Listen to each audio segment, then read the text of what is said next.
साको बराबरी गो बाबाको बोया मेसिको पाटरिन कमी कोडाकुड़ी को सनम होगे इनके कौन आड़ी आड़ी गुण मनाओ जोहार।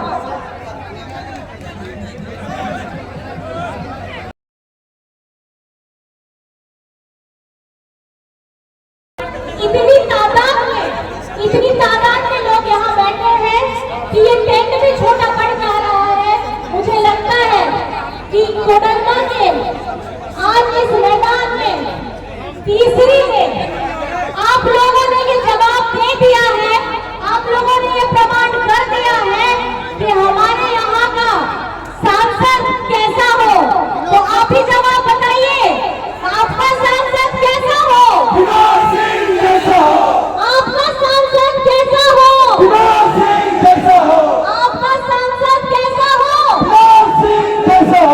ये वही विनोद सिंह भी हैं जो कद से लंबे भी हैं और विधानसभा में अगर मैं आपको बता दूं तो इनकी आवाज इतनी दमदार है कि सबकी छुट्टी हो जाती है। इनकी आवाज, इनका कर्मठ, ये जन सेवा में इतने आतुर हैं कि अगर विधानसभा में इनकी एंट्री हो जाए तो सब डर जाते हैं कि अब किसका नंबर आने वाला है।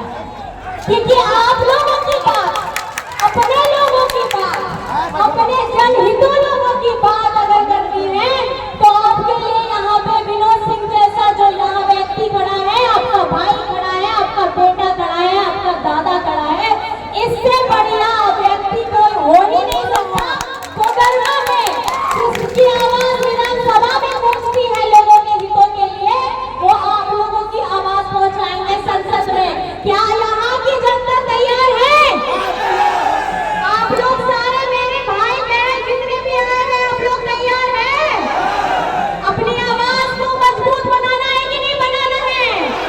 बनाना है ना? तो ये झारखंडी बेटा को आपको वोट देना है कि नहीं देना है?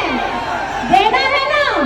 आप लोगों को मैं बता दूं, झारखंड का हर एक बेटा, हर एक व्यक्ति, हर एक भाई और हर एक बहन, अगर मैं बोलूं तो जबरदस्त है। क्यों जबरदस्त है? क्योंकि आप ही का बेटा पूर्व मुख्यमंत्री हेमंत सोरेन जी आप ही लोगों के बारे में सोचते सोचते, आप लोगों के बारे में कार्य करते करते उनको जेल में डाल देने का प्रयास किया गया। ये आप ही का बेटा है जिसने हिम्मत थी कि केंद्र सरकार से 1,36,000 करोड़ मांग ले। किसी बाकी ने, किसी नेता ने मांगा पिछले 20 साल में? मांगा क्या किसने 20 साल में? मैं 100 की नहीं बात कर रही, मैं 1000 की बात नहीं कर रही, मैं लाख की बात नहीं कर रही, मैं करोड़ों की बात कर रही हूँ। 1,36,000 करोड़ किसका पैसा? झारखंड का पैसा। किसका पैसा? आपका पैसा। किसका पैसा? आपके परिवार उससे आगे बढ़ सकता था, उसका पैसा। किसका पैसा? जहाँ पे अच्छे स्कूल खुल सकते थे, उसका पैसा। किसका पैसा? जहाँ अच्छे अस्पताल हो सकते थे। किसका पैसा? जहाँ आप लोगों को रोजगार मिल सकता था। किसका पैसा? जिससे आप मजबूत हो सकते थे, आप स्वाभिमान के साथ जी सकते थे, मेरी माताएं बहनें सुरक्षित हो सकती थी, कि वो पैसा है। और हेमंत जी की गलती क्या हो गई? इन लोगों ने अपना हक मांग लिया। झारखंड का कोई इतिहास ही रहा है, झारखंड का कोई इतिहास ही रहा है कि बिना किसी तकलीफ के, बिना कोई संघर्ष करे हमको हमका हर हक कभी मिला ही नहीं। विश्व गुरु जी को ही आप देख लीजिए, अपना झारखंड अलग कराने के लिए उनकी अगुवाई में इतना बड़ा आंदोलन हुआ।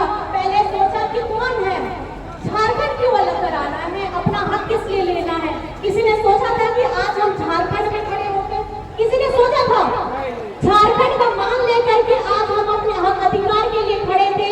विश्व गुरु जी ने उस समय में सपना देखा था कि हमारे आदिवासी, दलित, पिछड़ा, गरीब, गुरबा, मजदूर, किसान, यहाँ का अल्पसंख्यक, यहाँ के जरूरतमंद लोगों को आगे बढ़ाना है। उसके लिए हमें कोई ऐसा राज्य चाहिए जिससे इनके बारे में सोच सके।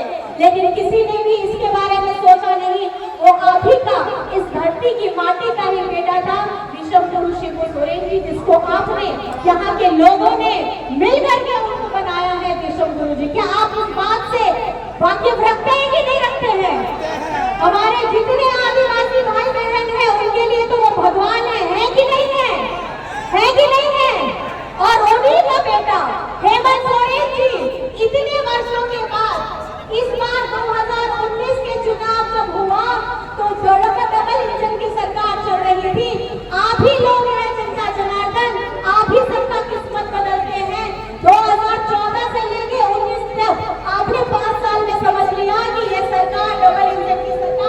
केंद्र में भी बैठे हैं और यहाँ पे भी बैठे हैं, हमारे राज्य के किसी लोगों के बारे में इन लोगों को काम करना नहीं है।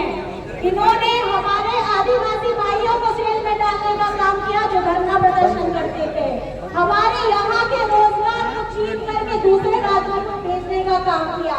और आपको बता दूं कि झारखंड में 2019 का जनादेश आप ही लोगों के द्वारा दिया गया था। आपका हेमंत दादा आए थे और उन्होंने लड़ करके, क्योंकि आप लोगों को पता होना चाहिए झारखंड बंद हो गया है, अस्तित्व बंद हो गया है, लेकिन इसकी लड़ाई, इसका पैसा, इसका हक अधिकार मांगने के लिए हम आज भी लड़ रहे हैं। हम आज भी लड़ रहे हैं और आप लोगों को भी लड़ना होगा, क्योंकि अगर इस बार 2024 के लोकसभा चुनाव में आपने अपने यहाँ का नेता, यहाँ के प्रत्याशी विनोद सिंह जी को अगर नहीं भेजा तो फिर से आपके यहाँ पे विकास की गाड़ी तो चलेगी ही नहीं। विकास की गाड़ी बिल्कुल चलने नहीं वाली है, क्योंकि इन लोगों को झारखंड के लोगों से मतलब नहीं है। हाँ, मतलब किससे है? यहाँ से खनिज संपदा से मतलब है। जमीन के अंदर में जो हमारा खजाना दबा हुआ है उससे मतलब है, और उसका पैसा ही लोग हमको नहीं देना चाहते हैं। यहाँ के सारे संसाधन, यहाँ का पानी हो, यहाँ के खजाने हो, जमीन के अंदर के जितने खजाने हो, पेड़ हो, पौधे हो, सब ले जाएंगे, लेकिन यहाँ के लोगों को उनकी ही जगह से, उनके ही जमीन से उखाड़ फेंकने का काम करेंगे। लेकिन आप लोगों को ये चुनौती देना है, जिसके लिए मैं अपील करने के लिए आई हूँ। और ये अपील आप लोगों को अपने लिए करना है, क्योंकि ये आपका भविष्य है। आप अगर आज वोट दे रहे हैं तो आप सिर्फ एक व्यक्ति को नहीं वोट दे रहे हैं, ये एक विचारधारा है। ये एक विचारधारा है।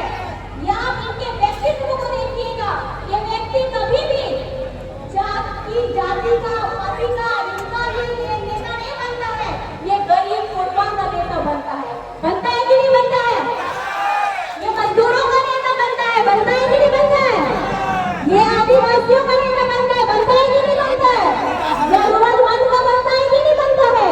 पिछड़ों का बनता है कि नहीं बनता है? अल्पसंख्यक का बनता है कि नहीं बनता है? तो अगर ये बताइए, जो आपके रोज के दुख सुख में जो व्यक्ति खड़ा है, आप उसको जगह दीजिएगा कि नहीं दीजिएगा? दीजिएगा। आप दोनों हाथ उठा के मुझे बता दीजिए कि आपने आशीर्वाद दिया। आपने आशीर्वाद दिया। मैं यहाँ से आश्वस्त होकर जाना चाहती हूँ कि यहाँ धनबाद में इस जगह से अगर आपका आशीर्वाद जा रहा है तो आप इस व्यक्तित्व को आशीर्वाद दीजिए, इस भाई को आशीर्वाद दीजिए जो आपके लिए हमेशा खड़ा रहता है।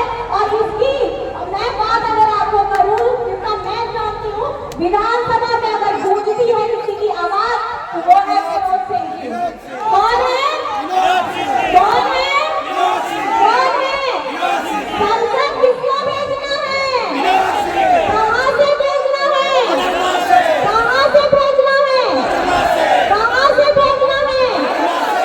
छाप क्या है? छाप क्या है?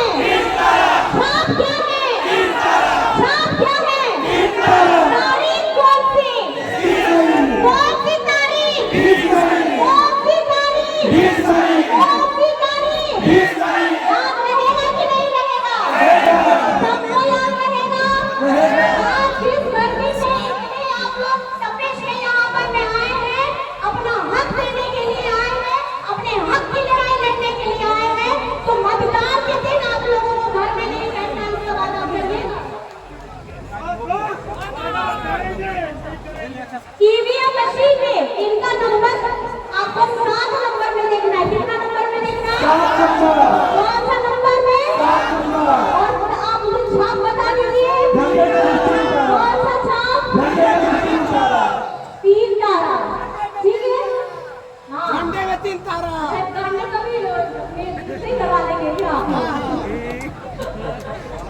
चलिए, आप लोगों का मैंने बहुत ज्यादा वक्त लिया, लेकिन मैं ये आश्वस्त हूँ, मेरी जितनी भाई बहन यहाँ हैं, सब लोग आए हैं, दूर दराज से आए हैं। आप सभी को मेरी हृदय की गहराइयों से प्रणाम है। इतनी गर्मी में आप लोग यहाँ आए और हम लोगों की बातें सुने, आपने अपना शुरुआत